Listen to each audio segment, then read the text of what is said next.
So we're talking about, Spirit was teaching about mind and the brain and the nature of who you are.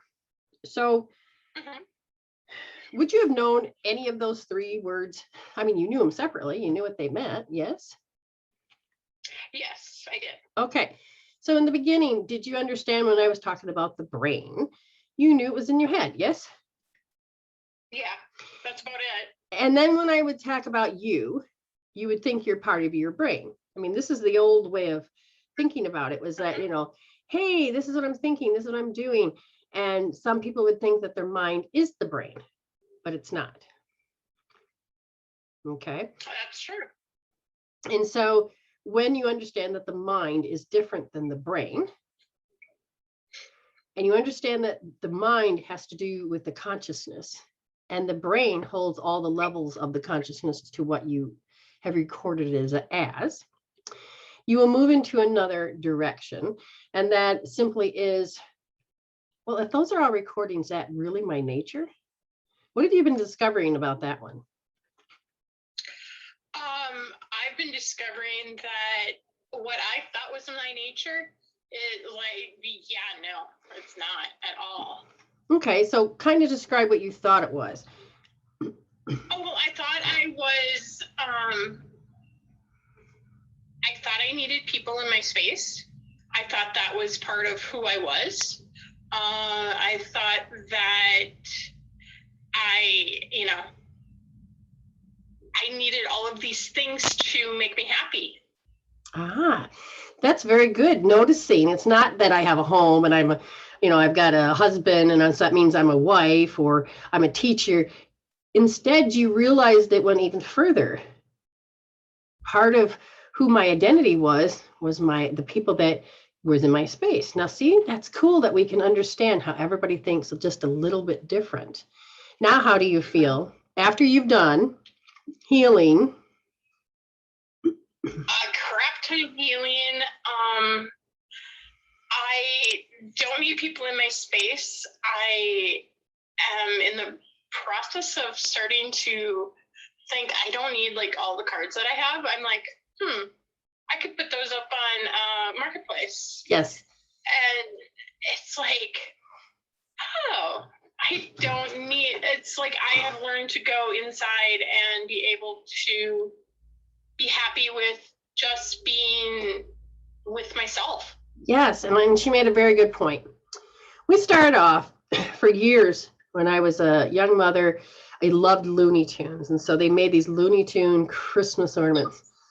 And I was like, oh my God, I can't live without them. And I had to try to collect them until one day I was like, why is there an obsession here? That's not who I am. And I would listen to the emotions of, I can't live without it. And I'm like, whose voice is really that? And it was that part of me that was not whole. And part of it was these energy that's in the field, and this field of that energy that we happen to be in is these consciousness. Some of the consciousness boils down to, oh, shop. Okay, when I go out to the store, I feel that wave, buy everything, buy. No, I can tune that out now.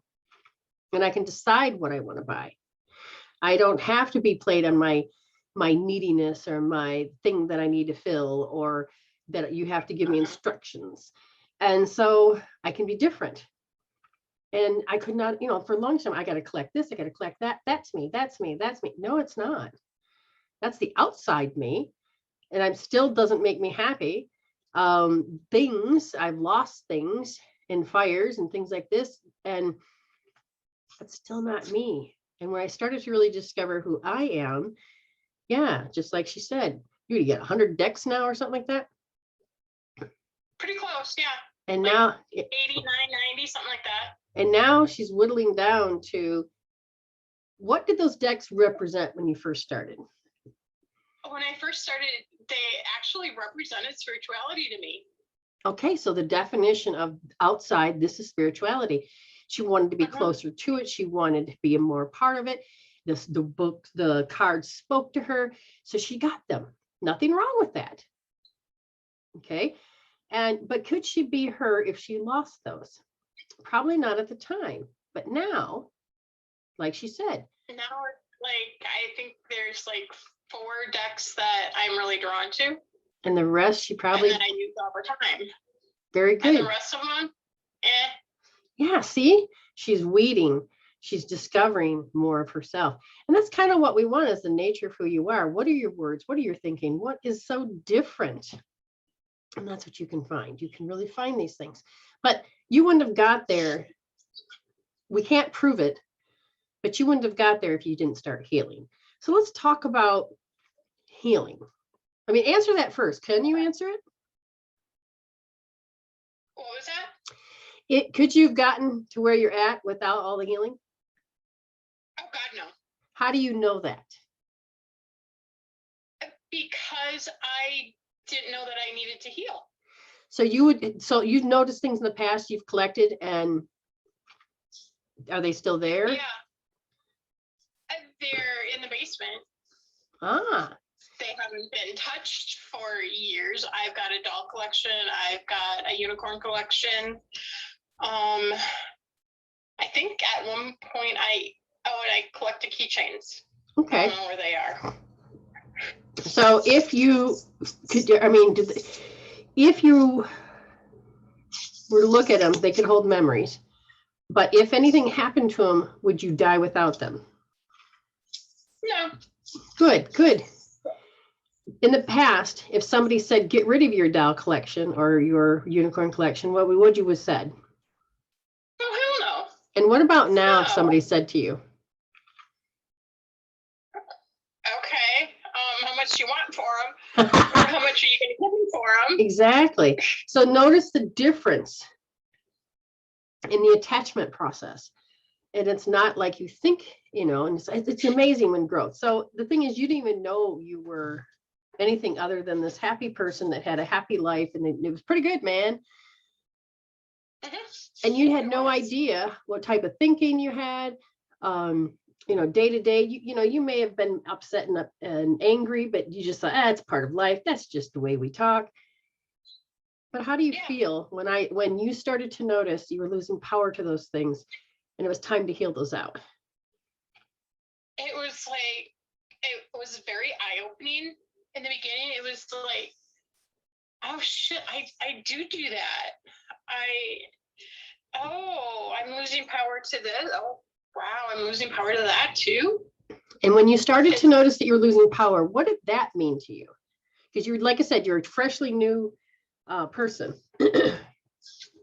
on this spiritual path. When I was freshly new, I still wasn't I don't think I really quite understood what it was. I just knew that once I started healing these emotions out, it was like these stories, instead of being like heart-wrenching or would pull me in, it was more like, oh, I remember that, but there's no emotion to it anymore. And notice it's not that she can't feel, it's just that when you heal out those chemical peptides of emotions, you are letting the memory be the memory, and you're not prisoner to the pain. So you actually stopped what's called a hell loop. So good on you. Okay. So now that you've moved forward, and when you would get a reading from me, did you feel on the hot seat, or did you feel like, ooh, I want to learn more? What was your first impression? My first impression was, oh my God, she's in my head. But then I'm like, but no, she's not. And then you explained to me later that you just see these variables above our head. And, we stick our hand in and pull out the same shit every time. Yeah, that's why it makes it easy to read. Start healing that shit, then we can start pulling in different things into our space, and it's so amazing. So when you heal, to what? To be able to pull in these new things into our space and be able to just realize that, oh, I can choose that. I don't have to have that old shit. Yes. So when you started to heal, so when you first heard me, there was the hot seat is something where you feel like, oh my God, she's looking at me. I feel vulnerable. That hurt my feelings. You see my flaws. Don't tell anybody. But At the Right. same Yep, time, exactly. you were hungry. You started to have that urge that said, I need to know more. Because I wasn't pointing them out as much as saying, here, heal them out. Yeah. When at first I was like, oh my God, she knows too much. I gotta hide, I did my damnedest to hide stuff, but you can't hide anything from you. No, I'm discreet and I don't tell all. And there's no shame in any of it. It's no shame in any of it. So when you're getting a reading from me, it's all based on the fact that your soul wants to heal. So as you move forward, you didn't really know all the things that you needed to heal. So this is what's called the unconscious incompetent. So as you are feeling like, what in the hell is she talking about? But yet she's pointing out an emotion I know. And when I start like maybe give you an age or something like this, all of a sudden it starts to hit that, yes, that is part of my history. That is part of that. When I first started doing that, then what'd you think? Then bells started going off like, oh, that makes sense. Oh, and then I would start going back to figuring out, because I live in the same house that I grew up in, so I can't, go to like say age 7 and I lived on, Birch. I've lived in this house my whole entire life. So it's like, okay, I have to go back to the year and then figure out who was still alive. It's all a process. Right. But it's actually kind of fun to figure it out. Yes. And then when you do figure it out, it's like, oh, okay, that's what that is. Oh. And then you can go back and heal the hell loop. And it's not something you're pretending. It's something that you knew or known, or how your little self had recorded it. So when people tell you that, hey, I don't have any memories when you're little and you're walking, they'll say, oh, you're walking. Don't believe that crap. Because what's happening is that as you age, you are supposed to forget things. And then as you grow older, you can remember, because it's all there in your subconscious mind. And usually it'll have to be just say, what age, what year, where was I living, who's my mother and father, what was going in my life. And you will zero in just like that with the emotional link. And you're like, you can't make this up, because there it is. I see it. Yeah. And like, I lost my brother when I was 7.5, and I really don't remember anything from that time until I was about 13. It was like I don't know. So that's normal too. Because I remember my daughter going, Mom, Grandma and Grandpa are dead. I'm starting to forget them. And I said, it's okay. But you have the memories in your heart. We have the stories. We have the pictures. But you're meant to move forward. And she's like, okay. I said, you don't have to feel sad about it. And so even though you didn't remember that, when I told you, let's go back to that age, and you're like, it was like, oh, you remembered. Especially the one when you were a little girl and about the passy. Oh my God. You want me to tell that story? Yes, because I told you an age about how your behavior is in the now was affected by your past. And you're like, oh my God. And you had pulled up a memory, and it was so funny because it was right bang on. I think I was probably 2.5, maybe even 3. And my brother, he had a heart defect. So he would go to this camp up in the Twin Cities, and it's like a 3-hour drive. And my parents had friends that had a plane, and they would fly him up there. And one time he told me that he needed my passy to get through this week at school or at camp. And he gave me this green safety sucker. And I looked at it and I'm like, that's not going to last me a week. That just popped in. That was my first thought though. And then we went out to the airport, and as the plane was taking off, I was standing on the roof or the hood of the car, jumping up and down, screaming, I want my binky, just and I think I screamed all the way home, which is probably 8-10 blocks, but when I got home, I got it. And that's when you first learn that if you can scream louder to change their behavior, you'll get something. And so sometimes that can affect, maybe work on one parent, not the other. It could work on a friend or something like that without realizing it. We sometimes pick up such bad habits, but we don't know it. This is just the learning skill of when we're little. So, but it makes sense, doesn't it? It does. So our growth process is very important. And we have to understand that when we're giving readings and we're doing these particular things, we're helping a person evolve and be empowered. So Spirit has just dropped me. Well, all right. Yeah, we're empowered by our healing. It empowers us to be able to help to heal that little girl inside of us or little boy, and to be able to set those, those memories are always going to be there, but as soon as you pull the emotions off, it's so much better. You can go back into that memory and say, yeah, that happened, but it's not going to throw you into tears or into a rage or any of that stuff. Yes, because we want to help you, empower you so that you can mature the mental body, the emotional body, the spiritual, and the physical body. And when you're able to do that, you'll be able to find peace. Most people will come to you and be upset because they haven't been able to find those balances in the safety, security, stability, sanity, serenity, and space. And giving a person the tools to get past that, to go past that, and it really helps. You can do it in an instant. But it's a work in progress over time. It is very important to. It's priceless. It's priceless to have those tools.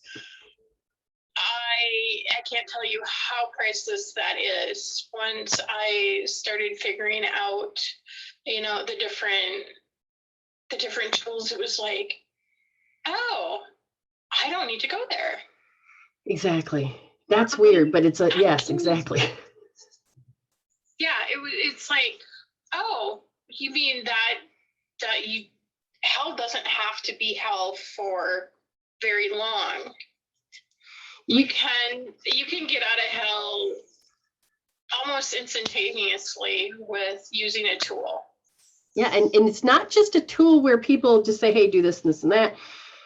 You're using your body. You are tapping into that innate wisdom, and you are agreeing that you're ready to let things go and change your identity and allow yourself to have a new personality. You have to kind of like reinvent yourself. As I was going to say earlier, when you start to heal this, but it's the education, putting the knowledge into your head that all of a sudden your brain gets to predict better. As it gets to predict better, you will then all of a sudden don't have to go back and repeat hell, because the brain says, oh, we have something to aim for. And that is a good thing. It's a very good thing. And I don't know how much time, because I think it says it's supposed to be able to do an hour, but I didn't check to see how long I've been on.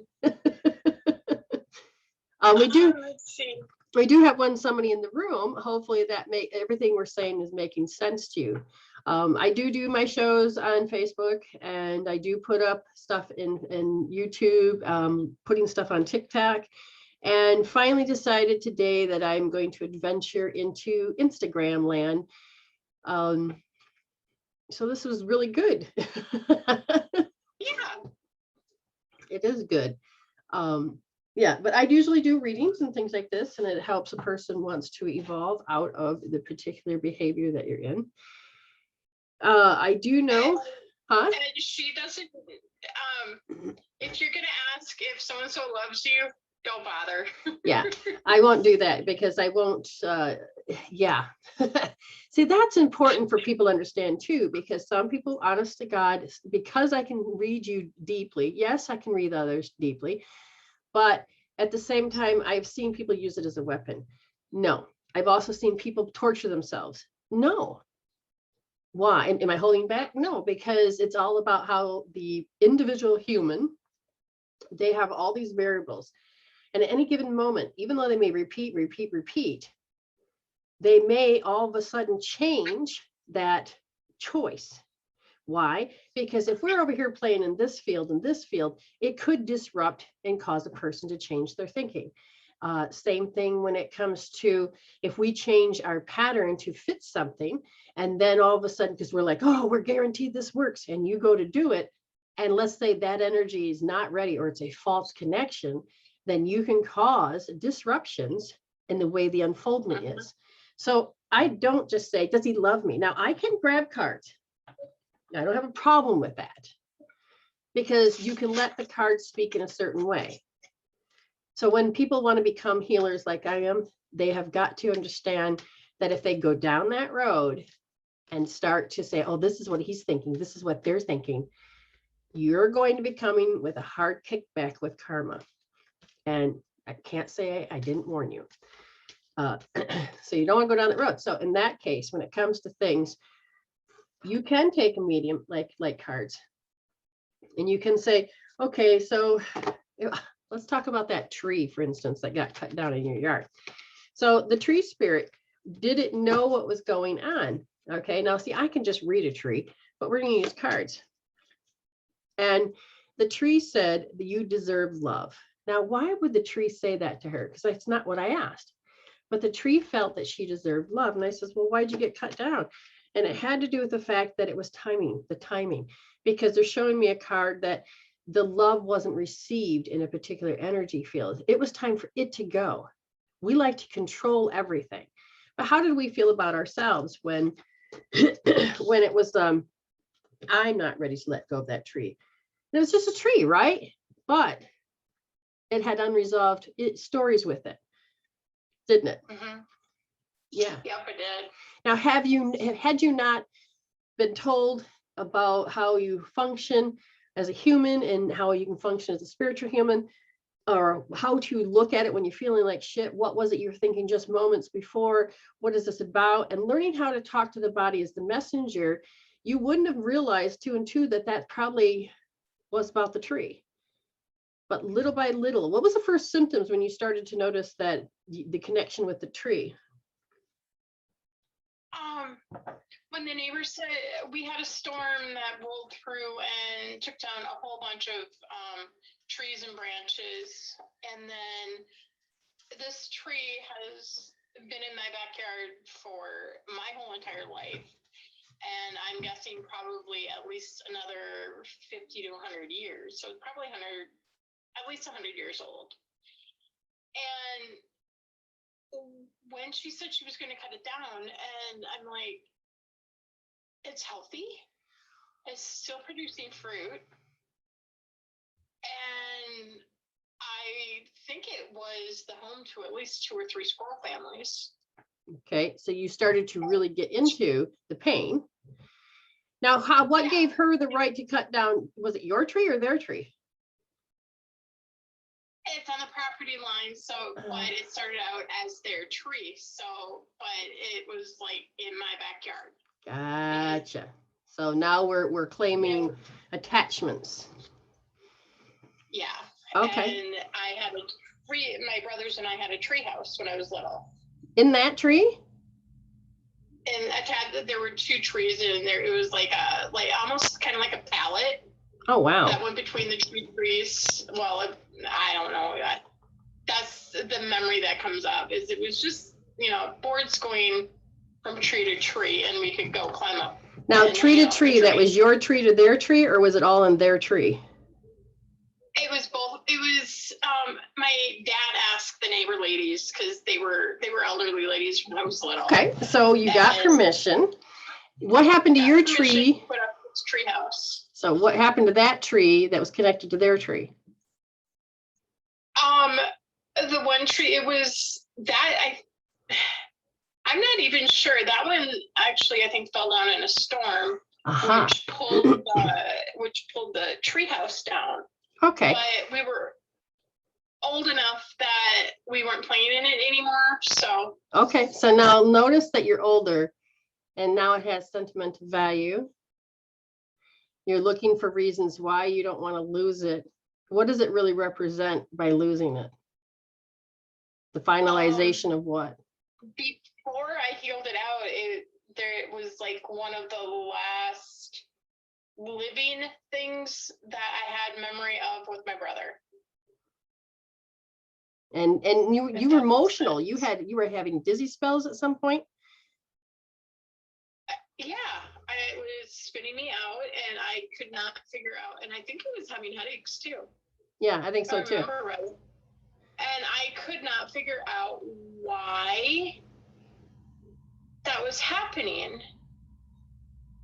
And then, well, the next morning after the storm, that's when, after the storm, and then I went out because I had a tree that came like 6-8 inches from my front door. And I was sitting outside, and I'm like, I could feel all of this sorrow and sadness, and I could hear the trees crying. And I'm like, what in the hell is this? Because I've never, I had never heard trees cry before. That was a new thing for me. It was like, that's a thing. Yes, it is very much a thing. Yes, hearing consciousness and other things, and we're finally allowing ourselves to pay attention that we have spirit isn't everything.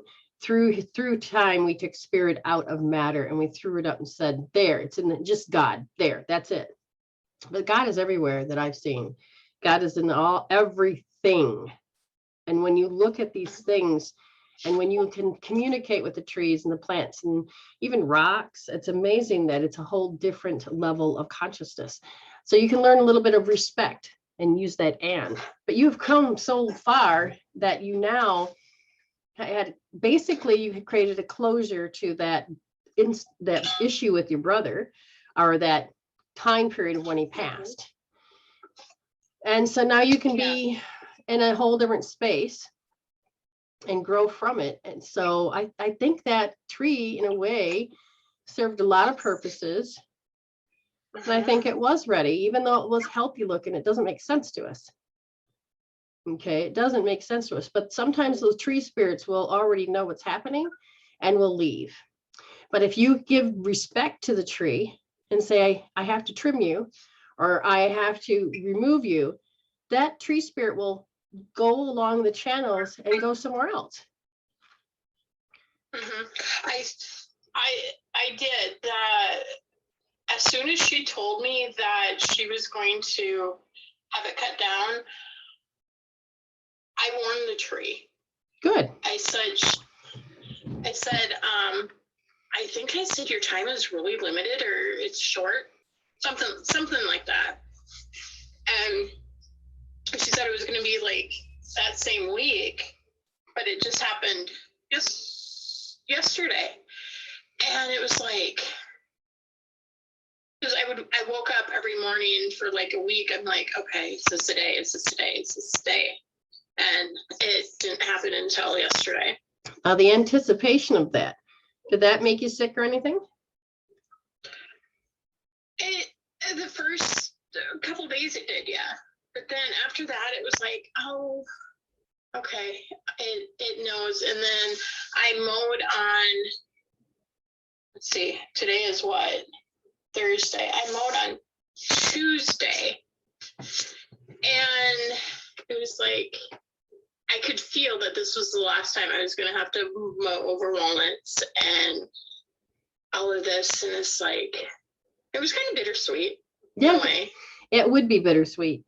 But yes, you're learning to have closure. You're learning to reclaim yourself as Amy instead of saying being the pain or being the tree. Most people don't, they think, oh yeah, I was thinking about so-and-so, so I've just now turned into that person. But you can also turn into just pain, or an idea. And you have to always remember to get back access. And that just floored me when you said that. It was like, you can what? But you could feel it, couldn't you? Yeah. And it was like, and tonight or today, whatever, during your show, it was like I started to get spinny. And I'm like, what is this? Is this somebody in the room? And I went through the people that I knew that I had spun with before. No, it wasn't that. And then you were talking, you had somebody on, and I'm like, is it this person?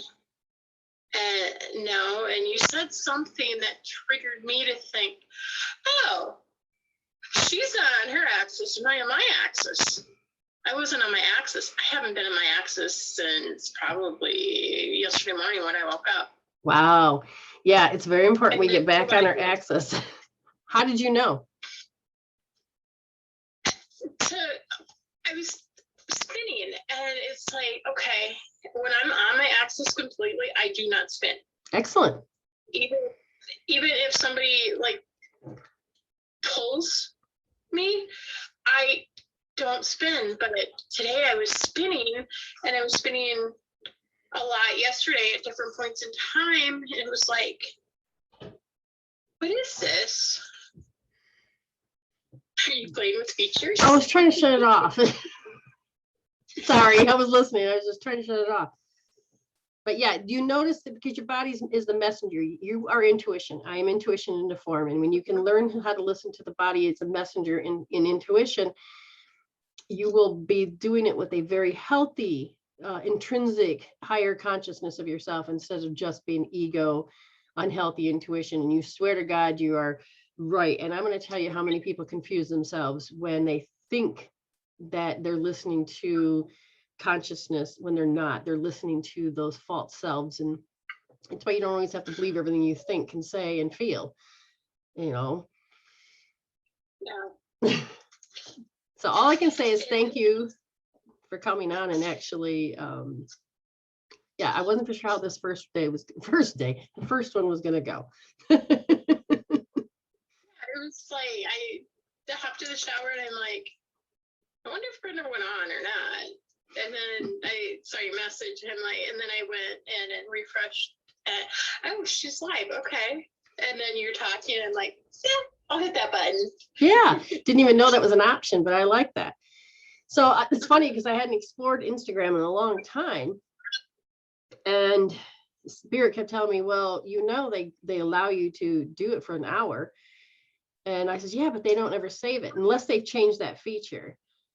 Because that was one reason I didn't do it before, was because all the information I teach, I don't want it lost. Right, exactly. So we'll see what happens. This is, like I said, new. And then I'm waiting to get on TikTok to see. I got to get like 1,000 followers in order just to even do my first, live there. But it's time for this movement to get going. Time for people to know that they can empower themselves, heal themselves, and move forward. Healing tools are a must. Getting out of hell, yeah, I'm all for that. Yeah, me too. I was there for a long time and didn't realize it. I thought my life was great. Yes, and that's the part. How do I get people that? Because the first part of the sensei, or I should sorry, when you start with a tribal, or just anywhere, you need to have a start point. And most of the time, people don't even know, and that needs to be part of that start point, because you start out as a white belt. I really didn't know that I needed to heal anything. Because I had kids here. I have a beautiful house. I have a really nice car. I mean, I had all of these things. And hobbies and yeah. I could have me. Exactly. Which is, I mean, over the last 3 years that I've known you, I've moved huge mountains. Yes, you did. I've climbed them. slid down some. But I moved a whole bunch out of the way too. Right. And when you would go back and measure yourself against yourself and doing 6 months intervals, we were lucky enough to do that. I loved your first reaction.